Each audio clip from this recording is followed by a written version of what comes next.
Jolly Green 1990 here with my live reaction to One Piece chapter 1055.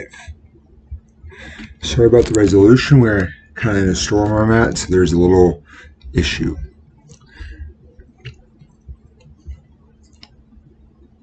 So the opening is a cover spread of Luffy with Shanks behind with the One Shanks guide. So essentially it is a poster for the One Piece movie film Red.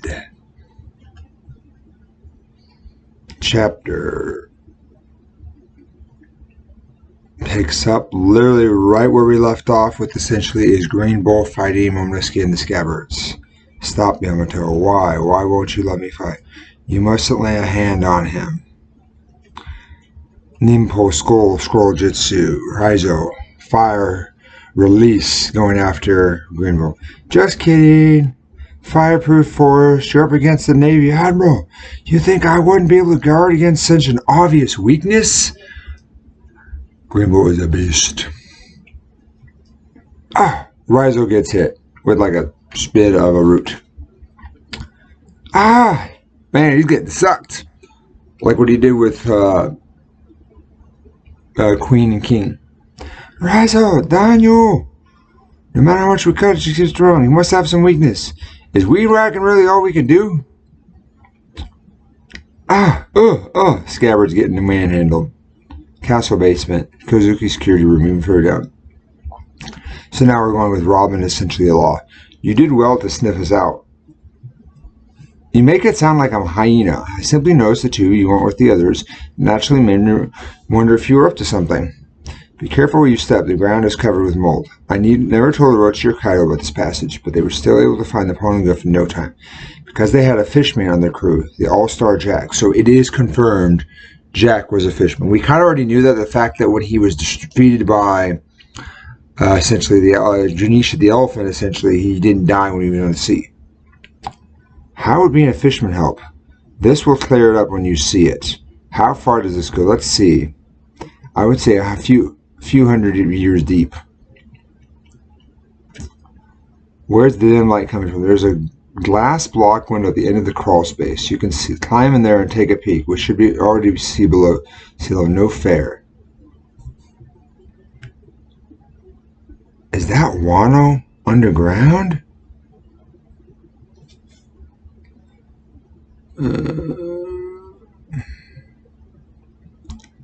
That is an older Wano from about 800 years ago. What do you mean? Exactly as said. Although why it ended up like this, I have no idea. But it's so well preserved. Does that mean this really isn't seawater? This is what I know now. Long ago, Wano was much larger and located at sea level. On the land around the base of Mount Fuji. So a lot of people predicted that essentially the Pluton, the battleship, essentially was located at the base of Mount Fuji or even in Mount Fuji. The land further up was established for settlements and essentially gotten covered. I can't read it all because this is a scan, so it's hard to zoom in. The current owner, precisely, we have arrived. This is the load poneglyph. So we see the load poneglyph. It's really here. This is our third. We just need one more to travel to Laugh Tale. We are in a cavern near the foot of Mount Fuji. If you continue to track a little deeper, it is said that you will find the sleeping ancient weapon, Pluton. I have never seen it myself and am unable to show you. Retrieving Pluton will require the removal of the walls that surround this nation. Opening the country is quite literally an act. And sets loose one of the ancient weapons. So that's why they have essentially protection, is because Pluton, it's protecting Pluton, the ancient weapon. Opening the country releases Pluton. Why would Kozuki Oden want that? Everything I have told you was passed down through generations of Shogun rule. I cannot speak to what Oden may have learned himself during his voyages in the outside world. No man can hope to stand. So now we're switching back to Green Bull.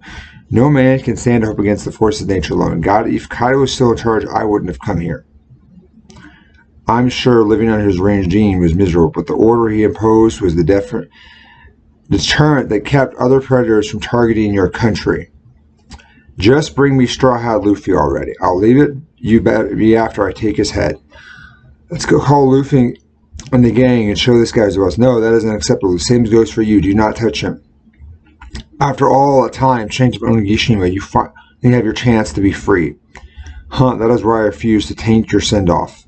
Up until now, I have continued to rely on Luffy, Zoro, and the others. But it is imperative to prove that those of us who are staying here can repel any enemy on our own. Supreme Momonosuke is trying to say, look, we will still be able to protect our country after you leave. And I think it's essential, especially since in one of the chapters, essentially talked about him being a great shogun. So this is his moment. This is where he shines. Momonosuke, now be gone, you demon tree. Get out of here. So you're just a spoiled kid. I guess even dragons can be... I said leave. Finally, Momonosuke does a boil dragon breath. Not the same as Kato's, but still, dragon breath. Ah! It actually came out. Momonosuke, be gone. Be gone. Hang on, you crazy bastard. Amazing. He's managed to control his dragon form. So at this point, Green Bull's scared. For some reason, he's sweating. Which people are like, oh, Green Bull's going to be kick ass. Momonosuke, no big deal. Green Bull is sweating in the face of Momonosuke. Or rather, his dragon form. He's managed to control his dragon form. But still, his aim still leaves much to be desired. Ah! Green Bull's writhing in pain. We predicted this, but Green Bull essentially pops up as a little plant. Seriously, is he trying to burn down the whole town? So you're still bent on playing hardball heavyweight. Screw you and your wannabe Kaido routine from mouth to tail. Here we go. So I was spoiled in the fact that Shanks had Conqueror's Haki. His Conqueror's Haki is insane. Shanks is literally using his Conqueror's Haki from the sea to kick Green Bull's ass. That's insane to me. Wait! That Conqueror's Haki! Who the heck? Red Pirates, you're here too! Boss, don't just use your Haki without warning. All the newbies are forming the... I won't call you Marines cowardly or underhanded for this, but wouldn't you agree it's bad form to go after these worn-out saplings when they're exhausted from making pirate history? Does the new age frighten you that much? I get it already. It's not like I want to pick a fight with you guys. Not today, anyway. He's gone. She. Guess we don't need to lend a hand after all. Check Momo out. Indeed. And that Haki just now was really something. Yeah, who was that? A familiar face that just popped into my head. So essentially this is the end of the chapter. We have Sanji, Luffy, Zoro, and Jinbei. Jinbei, Zoro, and Sanji don't recognize who the Haki belongs to. Luffy knows. Ship drifting in the vast ocean. There was a lot in this chapter. We get the pony lift. We get the fact that the borders are Wano protecting Pluton, and so when they go down, Pluton essentially will be released. We get the fact that Momonosuke and the Sabers were getting their butt kicked, or Sabers getting their butt kicked by Green Bull. Momonosuke is finally able to use his dragon breath, and then Shanks Haki, literally from the island, surfing the coast, terrifies Green Bull to the point where he leaves. And the fact that Green Bull can regenerate himself as a sapling.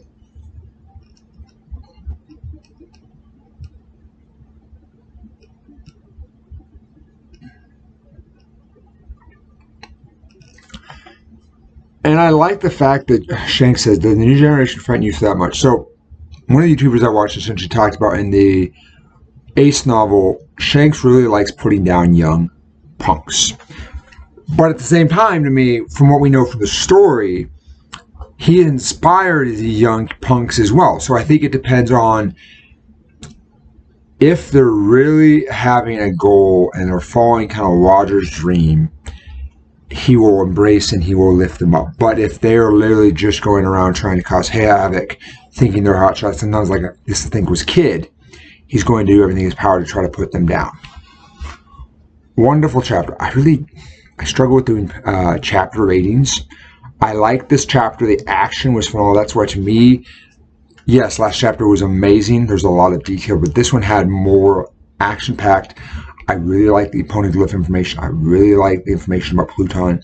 So to me, this is a 10 out of 10 because we had just enough story, which was detailed story, and enough action. Because last chapter, we had a lot in the story, but with stuff with Sabo, it was like a skip. They didn't really show any flashback. It was just with that. So to me, it was good, but it would have been nice to break it up more.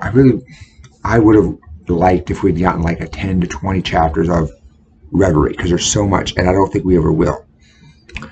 So that's why this chapter to me was higher. So I would say last chapter is like an 8.5 in my opinion. This one is a 10 out of 10 for me. Jolly Green 1990 signing out. If you liked the video, please give me a like. If you like what I'm talking about, subscribe. If you didn't like what I like, give it a thumbs down and comment. Jolly Green 1990 signing out.